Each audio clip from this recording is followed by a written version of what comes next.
Robinhood just dropped a new card, but is it any good?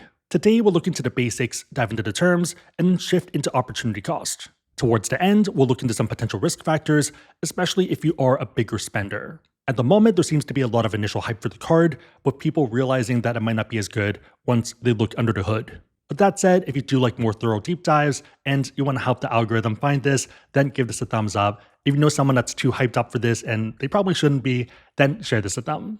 Starting with the big headline, let's look at the annual fee and credits. The card has a $6.95 annual fee and puts it in range of other premium cards. Like a lot of those cards, it also has a ton of credits, and the marketing here is over 3,000. That's a big number, but are they useful credits? During a first pass, it feels like a tech person's wet dream with autonomous rides, DoorDash, Aura membership, wearable credit, and function health. Since 2020 or 2021, I feel like most people have picked up Aura rings, Whoops, as well as 8 sleeps. If you want to, there's a tracker and wearable for pretty much everything that goes on while you sleep, work out, or something in between. Before we get too excited for the card, let's look at the terms. Starting from the top with the up to $300 annual travel credit, it's broken down into up to $150 every 6 months. It is for anything that codes as travel, so pretty easy there.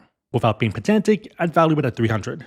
Okay, so that one's good. What about the hotel credit? Here it's up to $500 and up to $250 every 6 months for qualifying luxury hotel bookings. If you don't like luxury ones, you have the option of using up to $100 of that $250 towards standard hotels. You also have to book through the Robinhood travel portal, and the minimum is a 2-night stay. The question becomes, which hotels do they have, how often do you travel, and also where you travel. For example, a luxury hotel in the US, let's say the Waldorf Astoria in New York, might be $1,500 a night. Waldorf Beverly Hills might be $900 to $1,200 per night. On the other side of the world though, Waldorf Osaka might be $400 or $500 per night. If you travel abroad, then you probably can get value pretty easily, but otherwise it becomes tough. Also, if you don't stay in luxury hotels, then you're only getting 40 cents on the dollar. Note that if you do book through their portal for these luxury hotels, you do get benefits like breakfast, but you also get those with other platforms. Not a bad thing, but table stakes. Depends on you here, but I'd be very cautious, especially if you already have other cards and other hotel credits. Next, we have Priority Pass for the primary card holder, and it's going to be for lounges. This is the same membership that people are angry with other issuers, where it's only for you. The benefit of those other programs, though, is that they have their own networks outside of Priority Pass. Global entry and TSA PreCheck are table stakes and arguably zero value if you already have those other cards, and there are also other ways to get it cheaper. These two aren't necessarily bad, but you might already have them. The up to 215 credits for autonomous rides is interesting, so it's up to 20 per month normally and up to 30 for December.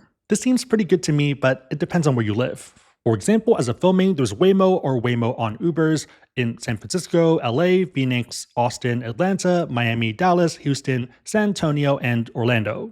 If you're in those places, especially downtown, then great. Another one called Zoox is in Vegas as well as San Francisco right now. Outside of being downtown only, it often is twice the price as well, at least in my experience. The dining credit is up to $250, but only for participating restaurants within their list of 15,000. It's also not $250 directly, it's $20 per month and $30 for December.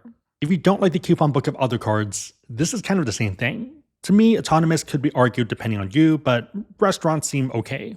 DoorDash is a bit tricky, so you get a membership if you're in good standing with them, and you also get up to 215 credits. It's up to 2 $10 discounts every month and up to 3 $10 discounts every January. The big catch though is that the minimum subtotal is $50, not counting taxes and fees, to use the discount. Maybe I'm crazy, but I don't really use DoorDash that much, and even when I do, it's not $50 per time. If you DoorDash already, then great, but otherwise be very careful. The Aura Ring membership is also pretty tricky. It's only for cardholders who opt in and purchase an Aura Ring with a prepaid annual Aura Ring membership within 6 months of activating the offer. So you have to buy a new ring, and other cards have bigger credits for this. It also doesn't work for any gift cards, accessories, charging cases, and anything else pretty much. If you already have an Aura Ring or if you have another card that has an Aura Ring credit, then you're going to value this at 0. Next, we have up to $200 for health wearables, which seems solid. I'm a fan since I'm already paying for stuff, but totally understand why it might not make sense. Function Health is $365, but doesn't count for Hawaii or Rhode Island, and if you are in New York, New Jersey, then it's a bit higher due to other costs. I do like Function Health, and I think the information can be useful, especially if you want to be proactive. I also do see the case of discounting it, especially if you don't care that much. Next is Amazon One Medical, which covers the $199 annual membership. If you're unfamiliar, it's a primary care membership. I used One Medical a while back, about 10 years ago, I guess 11 now, and it's fine for what it is. I value it at 0. I think there are better products out there, but depends on you. The bottom 3 aren't bad, but it depends on if you care and what other services you already use. The goal for most people with these cards is either breaking even or getting close to it. The big question is whether you can realize enough value from the credits after ignoring some of them and discounting other ones to beat that $6.95 annual fee. For a lot of people, this is going to make sense by itself, even ignoring all the other benefits and multipliers. On a side note, if you are interested in Robinhood or any other investing app and you want to support the channel, we have links on the website, AskSebby.com/investing, and also down below. In order to get Robinhood cards, you need a Robinhood account, so it might make sense to get the ball rolling. Okay, what if you just break even or if you're a bit under? This is where the multipliers come into play, and it's pretty interesting here. So you're going to get 5% cash back on your first $50,000 in annual dining spend. Pretty solid if you are a higher spender in places like New York or Miami. The other main multipliers are 5% cash back on flights and 10% cash back on hotels and car rentals. This sounds great on the surface, but there's a catch. Diving into the terms, you're only getting this if you book through the Robinhood travel portal. Looking at it in a vacuum, it seems pretty good, but if you compare it to other cards, it feels pretty pedestrian. We'll get into this in a minute. The last multiplier is 1% cash back on everything, which isn't good, but you do get a complimentary Robinhood Gold membership. Also, the card earns cash back and not points, which I would argue is worse. All of this brings us to opportunity cost. With a lot of other programs out there, 5x points is 5% cash back. That's the floor value. At the same time, 5x points could also end up being 10% back or more if you care about certain types of travel, especially premium travel. It is a rabbit hole, but a fun one. The main idea is that a lot of other programs have the same floor value, but the Robinhood card is capped off while those cards have a higher ceiling. For most people, this is the key arbitrage on how they're even doing premium travel, since otherwise we need to spend a lot more money to get enough cash back to then book the travel. The other arbitrage being buying points and miles when there's sales, but that's still about 2 cents per mile. For now though, let's ignore that. Starting at the bottom, we have 1% cash back on everything. This is pretty much negative value. There's other cards out there that earn 2% cash back with no cap. Even the Robinhood Gold card earns 3% cash back on everything, so that one makes more sense for everything else. Next is travel, which sounds great, but there's 2 factors that you should consider. The first one being that they're forcing you through the portal. For example, I'm currently stranded in the UAE. I booked directly, so navigating the cancellations hasn't been that problematic. It's basically calling in or going to their office and getting rebooked. People who booked through OTAs, though, are not having a fun time and they're just getting passed around. No one knows what's happening. The airline tells them to go to OTA doesn't know what's going on, and it's a circle. Ignoring the downside risk of that situation, it's not even that competitive compared to some other cards that have lower annual fees. For example, the Citi Strata Premier card comes with a $95 annual fee, and you get 10x on hotels and car rentals and attractions booked through their portal. 10x is nice, but a lot of other cards, even mid-level annual fee ones, offer the same thing. If you're a bigger spender, the Citi Strata Elite card comes in at $595, so a lower annual fee, and offers 12x on hotels, car rentals, and attractions through Citi Travel. Also 6x on air travel through their portal. On top of that, 6x on restaurants during city nights, which is pretty much Friday and Saturday. I'm not saying that the Robinhood card is bad, but it's not as good as some people think it is, especially if you compare it to similar level cards. Maybe I'm the crazy one, but if you look at it objectively, it doesn't feel like a game changer to me. That brings us to the question of who the card is good for. If you benefit from the credits above the annual fee, then it's a great pickup. I'd happily pay $6.95 to get 1,000 in tangible credits after discounting everything, so 1,000 in actual value. You're pre-buying a coupon book, but if you like the coupon book, then it works. If on the other hand, you're just at break even, or if you're under, then it becomes a math equation. The question becomes whether the multipliers can help you enough to get you above that line and above the other options. For multipliers, I think there's 2 camps. If your focus is dining, then I think it is objectively good, and the 50K ceiling isn't bad at all. If you are a lower spender for dining, then be careful. The main reason being that there's other cards, like the Citi Custom Cash card, that offer 5% back on your top spend category, and one of the options is restaurants. That is capped at 500 spend per billing cycle, but if you don't spend a lot, 500 is reasonable. Also, even if you do spend 1,000 or 1,500 or 2,000, it's not uncommon for people to get multiple Citi Custom Cash cards and stack them.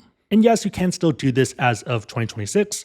It's a very common strategy. To be fair, there is a lot of hoop jumping, but the main thing to consider is opportunity cost and that there are other cards out there, potentially ones with no annual fee. On the travel end, as we mentioned, non-direct bookings, so that's a consideration. If you don't mind that though, there are other cards that offer better rates. So instead of 10x, you might get 12x. Instead of 5x, you might get 6x. The other factor is the competing interest. For the most part, a lot of these flagship cards are being targeted towards travelers. If you're a traveler, you might prefer points and miles for the upside. If you spend a lot of money, then that's a different situation, but for normal people, this is how you get value.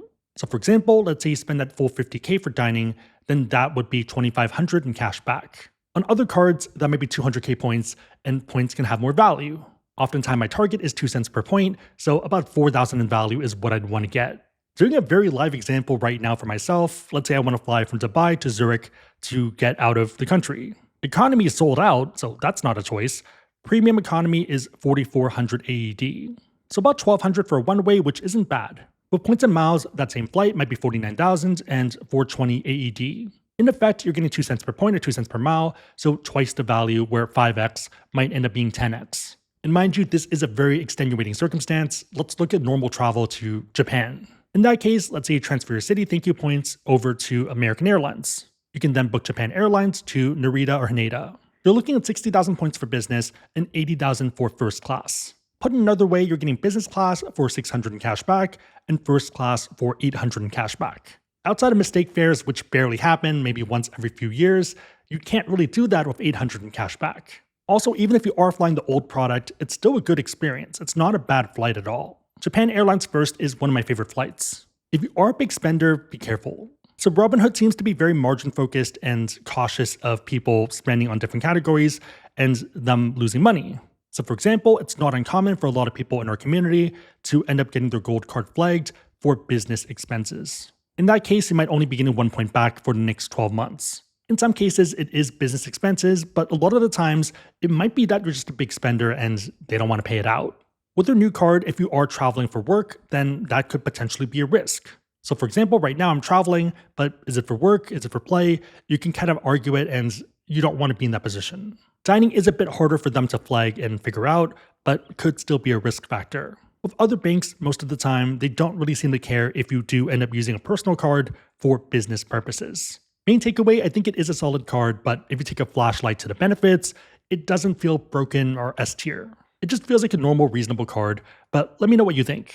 On a side note, if you want to learn about cards, whether this one, competing cards, or pretty much anything else, and you want to support the channel, we have links on the website, AskSebby.com, and also down below in the description box. Make sure the links are competitive, that it makes sense for you, but otherwise, it's a huge way to support the channel, so thank you in advance. If you made it to this point, leave a flashlight emoji in the comments down below, and I'll try to heart it and also respond. 3 questions. Number 1, what are your thoughts on the card? Number 2, what setup would you run with this, or would you prefer another setup? And number 3, what's been your best experience with points and miles? Let me know and everyone else know in the comments down below. Big favorite, thumbs up, share this if otherwise hope you liked it.